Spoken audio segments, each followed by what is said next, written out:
飞翔的荷兰人号，这本来是一艘不应该存在的海贼船。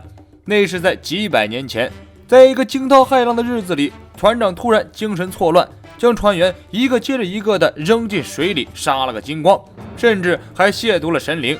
那个船长的名字就是范德戴肯。正因为他亵渎了神灵，不仅要接受永远的拷问，而且他要在深海里永远徘徊，失去自由。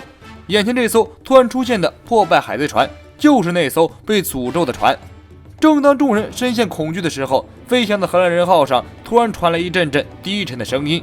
在连乌鸦都飞不起来的漆黑国度里，死人的手上不需要带宝石，在黑暗中连无念也望不到。寻找吧，寻找吧，沉默的财宝是属于我的，老子就是世界第一个大富豪范德戴肯船长。说到幽灵船，众人自然而然地想起了2年前遇到的布鲁克乘坐的船只。本来当时大家也以为那是幽灵船，其实上面只不过住着一个孤独的逗逼骷髅头。眼前这个船到底是不是幽灵船还是未知，所以根本不需要害怕。娜美在一边自我安慰道：世界上哪有那些幽灵船呢？别自己吓唬自己了。罗宾突然冒出来一句让人背脊发凉的话：传说中的海怪克拉肯都出现了，有幽灵船也不足为奇吧。弗兰奇无奈地说：你现在吓唬他们有意思吗？本来众人以为那个秃头海怪救了他们一命，是个好人，没想到这个家伙只不过是那个范德戴肯的傀儡，而那个自称范德戴肯的人也是个掠夺者。他看中了桑尼号这艘光鲜亮丽的海贼船，想一想上面应该会有很多金银珠宝吧，于是范德让秃头海怪对桑尼号下手，击沉海贼船，将财宝抢过来。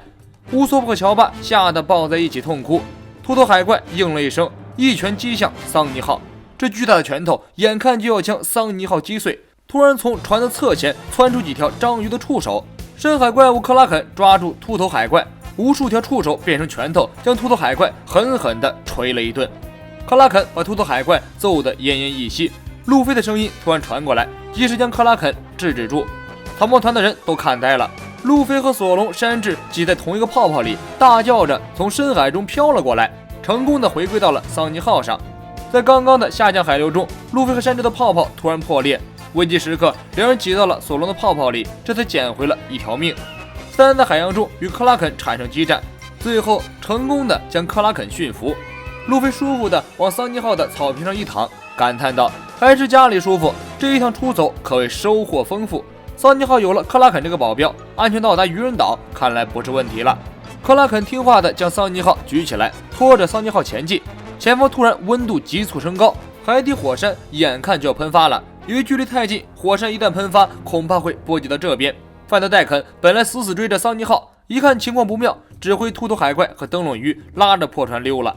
桑尼号这边还没等路飞下令，克拉肯已经举起桑尼号狂奔。传说中的海怪惊慌失措，用十分难看的样子奔跑，由此可见这个火山喷发是多么恐怖。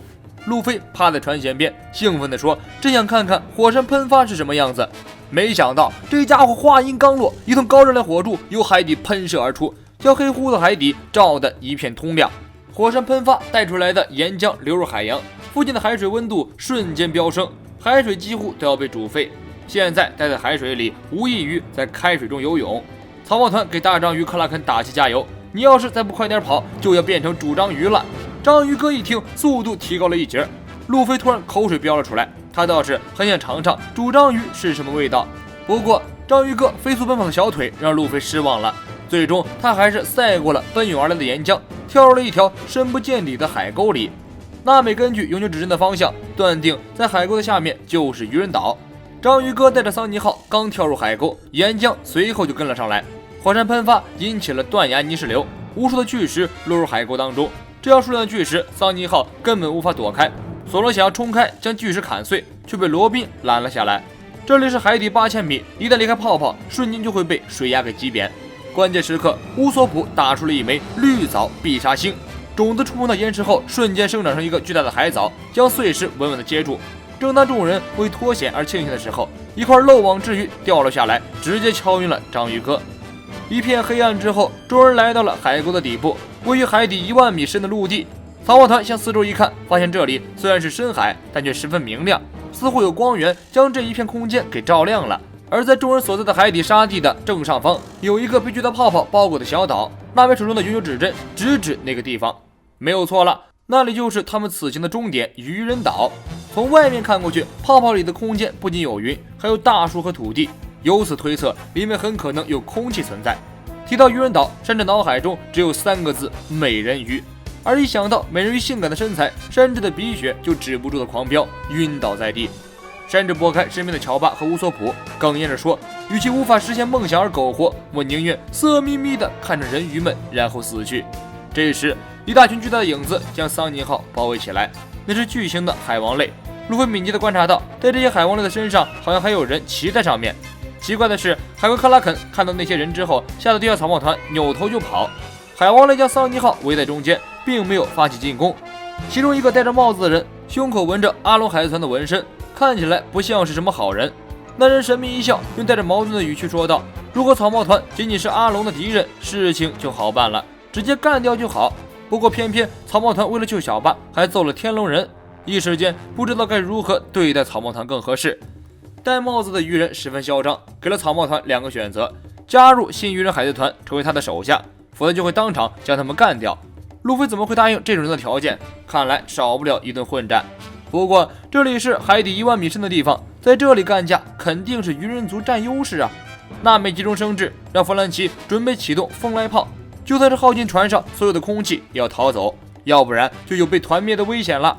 果然，路飞的回答没令大家失望，甚至还做鬼脸嘲笑对方是白痴。乔巴跑过来哭着求路飞停手，干嘛要激怒对方呢？戴帽子的鱼人勃然大怒，命令坐骑海狮子摧毁桑尼号。草帽团的3人也准备动手还击。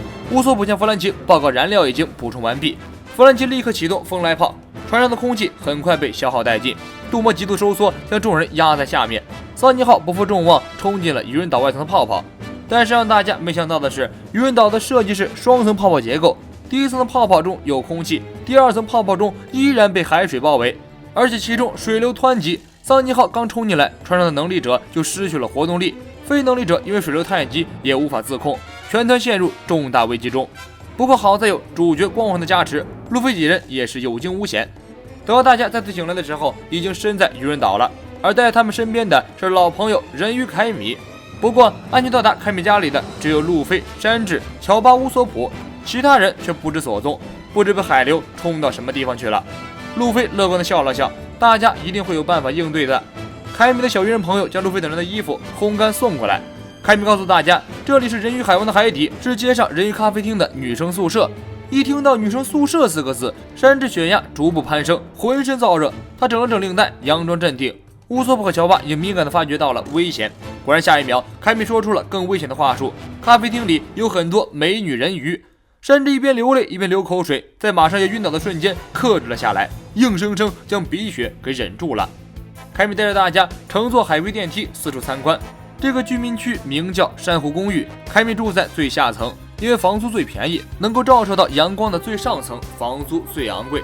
路飞向凯米打听小巴和帕帕古，凯米告诉他们，小巴因为身负重伤在愚人街养伤，帕帕古是愚人岛著名的设计师，所以他有自己的豪宅。这倒是很令人惊讶，没想到那个逗比海星原来还有如此显赫的身份。海龟电梯将众人送到了一块有空气的陆地处。这个地方虽然在海底1万米的深处，但是居然还能看到蓝天和白云。